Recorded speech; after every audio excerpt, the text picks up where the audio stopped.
Nicolas, bienvenue à cette émission où nous allons parler de l'acupuncture, un domaine que vous connaissez bien puisque ça fait 22 ans que vous êtes dans le domaine. Oui. J'ai entre les mains un pamphlet même que vous avez édité, que je m'étais procuré à la clinique Medimax. Et ma première question sera, parlez-nous de votre établissement. Oui, d'accord. Alors, moi, je pratique l'acupuncture depuis 22 ans, comme vous avez dit.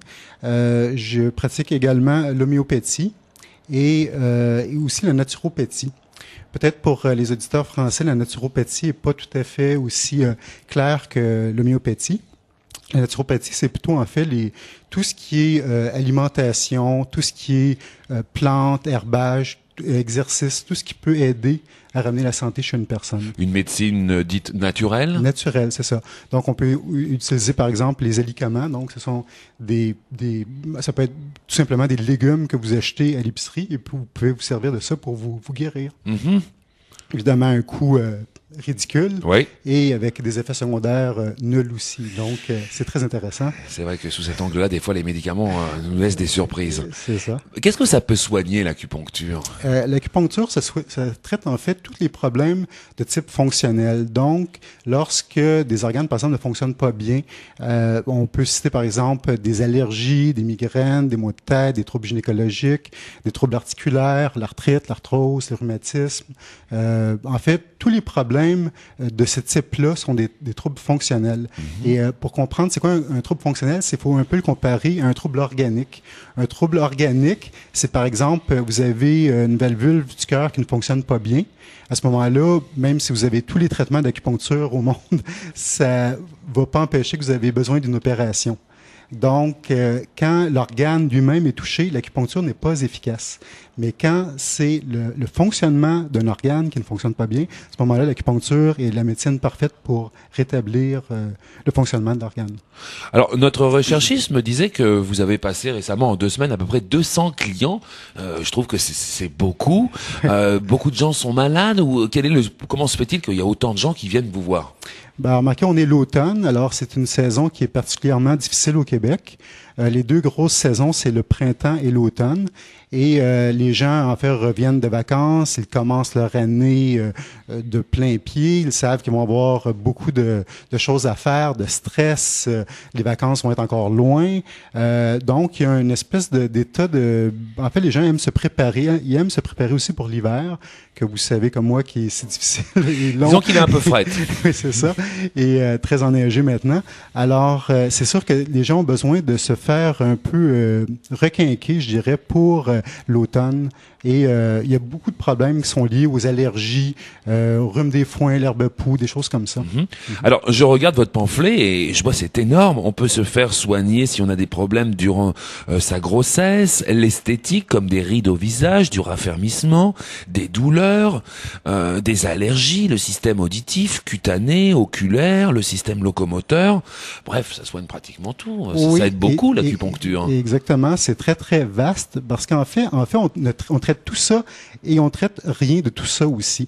Parce qu'il faut comprendre que l'acupuncture, c'est une médecine de terrain et non pas une médecine de symptômes. Mais les gens, en fait, lorsqu'ils lisent ces symptômes, ils se reconnaissent. Donc, ils viennent nous voir avec des symptômes. Mais un acupuncteur, ça ne traite pas des symptômes. Ça prend en considération tous les symptômes d'une personne et avec ça, on établit un diagnostic énergétique. Mm-hmm. Et avec ça, après ça, on va faire un traitement en fonction de ça. Donc, c'est pas nécessairement, par exemple, pour vous donner un exemple, 2 personnes qui viennent avec du reflux gastrique, qui ont des morphologies complètement différentes. Si vous avez une personne forte, plantureuse, et vous avez une personne mince et lancée, qui ont tous les 2 des traits, qui font ils effectuent un travail différent. Vous avez 2 conditions différentes et vous allez avoir 2 traitements différents parce que on traite en fait une personne et non pas un symptôme. Très bien. J'ai rencontré des touristes français qui sont arrivés récemment, qui étaient de gros fumeurs. Et au bout d'1 mois, lorsque je les ai vus, ils avaient arrêté de fumer. Je leur ai demandé comment ça se fait. Ils m'ont expliqué l'acupuncture. Oui. Et ils m'ont dit, écoute Pascal, de toute façon, je sauve beaucoup d'argent parce qu'au prix des cigarettes ici, à 10 $ le paquet, il m'a dit, ça m'a coûté 60 $ de me faire soigner. Je fume 3 paquets par jour. Au bout de 2 jours, j'étais rentré dans mes frais. Oui. Est-ce que c'est vrai que ça fonctionne? Ça peut pas fonctionner sur tout le monde quand même. Oui, c'est ça. En fait, je vais vous dire, la cigarette, en fait, il s'agit peut-être plus d'un problème c'est presque social, c'est pas un trouble fonctionnel comme tel. En fait, je crois que la cigarette est souvent une soupape au stress. Et en fait, l'acupuncture est une excellente médecine pour le stress. Donc, je vous dirais que c'est plus important de traiter la personne pour le stress. Et je crois que la cigarette, qui est un accessoire, en fait, les gens vont avoir moins de désir ou de besoin de fumer s'ils sont moins nerveux. Ça, je vous dirais que c'est quelque chose qui est très réel. Donc en fait, l'acupuncture n'arrête pas la cigarette. Non, c'est ça. C'est le stress. Je vous dirais le stress. Ça soigne le stress. Mais je vous dirais qu'on peut traiter par contre des sevrages. Par exemple, une personne cherche quelque chose pour s'aider. Elle arrête de prendre n'importe. Ça pourrait être, vous savez, des boissons gazeuses. Ça pourrait être l'alcool. Ça pourrait être des drogues dures. Ça pourrait être n'importe quoi de tout ça. En fait, quand les gens ont besoin de faire une espèce de ménage interne, ils vont consulter un acupuncteur. Et c'est là que l'acupuncture est le plus efficace en fait, et non pas pour si vous êtes dans vous avez par exemple des problèmes d'alcoolisme, on peut traiter l'alcoolisme, mais en fait on peut pas traiter les problèmes sociaux qui vont avec ça. Et en fait, ce sont des problèmes qui sont en général très très lourds. Donc, je vous dirais des gens qui ont des besoins et qui ont une approche pluridisciplinaire et tout ça, je vous dirais que l'acupuncture est une médecine qui va se rajouter à l'ensemble des traitements pour cette personne.